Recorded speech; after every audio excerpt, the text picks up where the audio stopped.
Taste the Daily.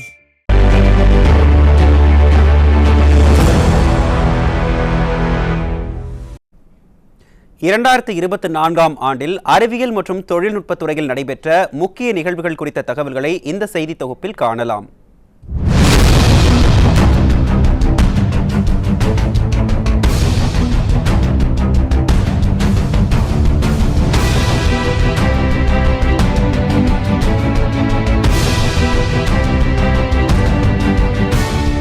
ஜனவரி 6ஆம் தேதி சூரியனின் புறவெளி பகுதிகளில் ஏற்படும் மாற்றங்களை ஆய்வு செய்ய ஆதித்யா L1 விண்கலம் விண்ணில் நிலைநிறுத்தப்பட்டது.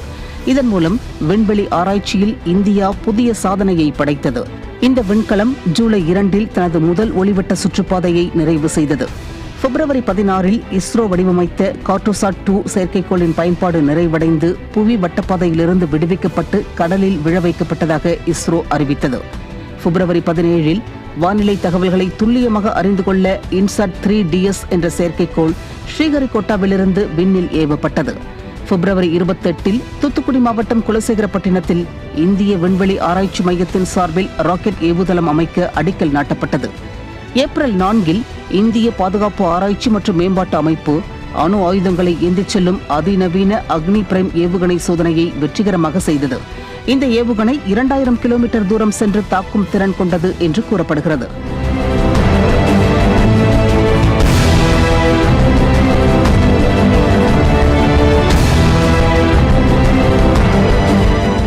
மே 29இல் இந்தியாவிலேயே தயாரிக்கப்பட்ட ருத்ரா M2 ஏவுகணை சோதனை இந்திய விமானப்படையால் வெற்றிகரமாக நடத்தப்பட்டது.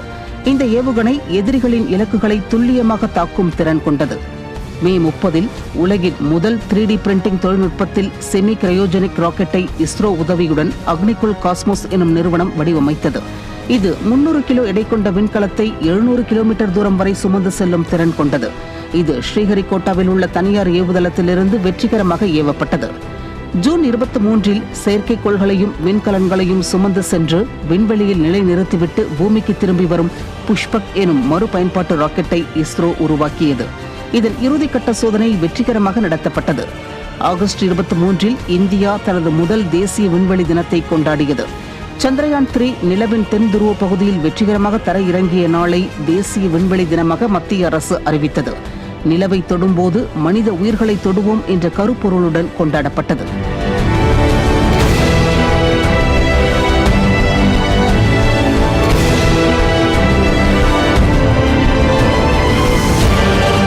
செப்டம்பர் 6இல் இலக்குகளை துல்லியமாக தாக்கி அழிக்கும் அக்னி 4 ரக ஏவுகணை சோதனை ஒடிஷா மாநிலம் சந்திப்பூரில் வெற்றிகரமாக பரிசோதிக்கப்பட்டது. நவம்பர் 2இல் விண்வெளிக்கும் வேற்று கிரகங்களுக்கும் மனிதர்களை அனுப்பும் திட்டத்தின் ஒரு பகுதியாக அனலாக் சோதனையை லடாக்கில் உள்ள லே பகுதியில் இஸ்ரோ தொடங்கியது. இதற்காக விண்கலன் போன்ற ஹாப் 1 என்ற குடில் அமைக்கப்பட்டது. டிசம்பர் 5இல் ஐரோப்பிய விண்வெளி நிறுவனம் சூரியனின் ஒளிவட்ட பகுதியை ஆய்வு செய்ய புரோபா 3 என்ற 2 செயற்கைக்கோள்களை இஸ்ரோவின் PSLV C-59 ராக்கெட் மூலம் ஸ்ரீஹரிகோட்டாவிலிருந்து வெற்றிகரமாக விண்ணில் ஏவியது.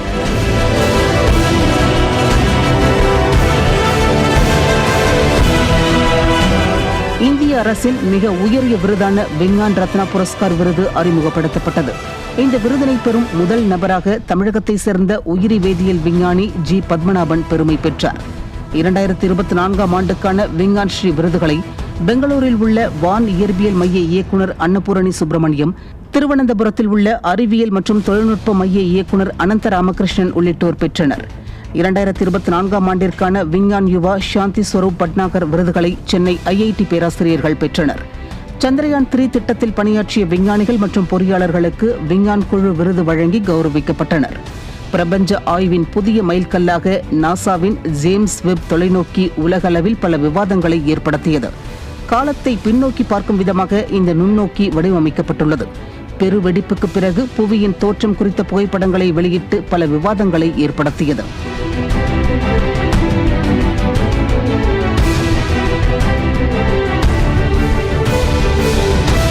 இந்த ஆண்டில் Google, Nvidia, Microsoft, OpenAI, meta போன்ற நிறுவனங்கள் செயற்கை நுண்ணறிவு மற்றும் தொழில்நுட்ப நுண்ணறிவு துறையில் பல்வேறு முயற்சிகளை மேற்கொண்டன. AI தொழில்நுட்பத்தின் வளர்ச்சி மருத்துவம், கல்வி, வணிகம் உள்ளிட்ட பல துறைகளில் புதிய மாற்றங்களை ஏற்படுத்தியது. உயிரி தரவுகள் மற்றும் செயற்கை நுண்ணறிவை இணைத்து மருந்துகளை உருவாக்கும் பயோ டிஜிட்டல் ஆராய்ச்சியில் முன்னேற்றம் ஏற்பட்டது. முதுமையில் நினைவுகளை இழக்கும் நோயான அல்சைமர் நோய்க்கு மருந்து கண்டுபிடிக்க புதிய சாத்தியக்கூறுகள் உள்ளதாக ஆஸ்திரேலிய விஞ்ஞானிகள் தெரிவித்தனர். புற்றுநோய்க்கான mRNA தடுப்பூசியை ரஷ்யா கண்டுபிடித்ததாக அறிவித்தது. மருத்துவத்துறையில் மிகப்பெரிய திருப்பு முனையாக இந்த தடுப்பூசி பார்க்கப்படுகிறது.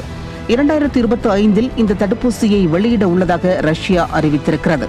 இவ்வாறாக உலக நாடுகளுக்கு இணையாக இந்தியாவின் இஸ்ரோவும் சாதனை புரிந்துள்ளதென்றால் இவற்றை யாராலும் மறுக்கவோ மறைக்கவோ முடியாது. நியூஸ் ஜே செய்திகளுக்காக பாரதி.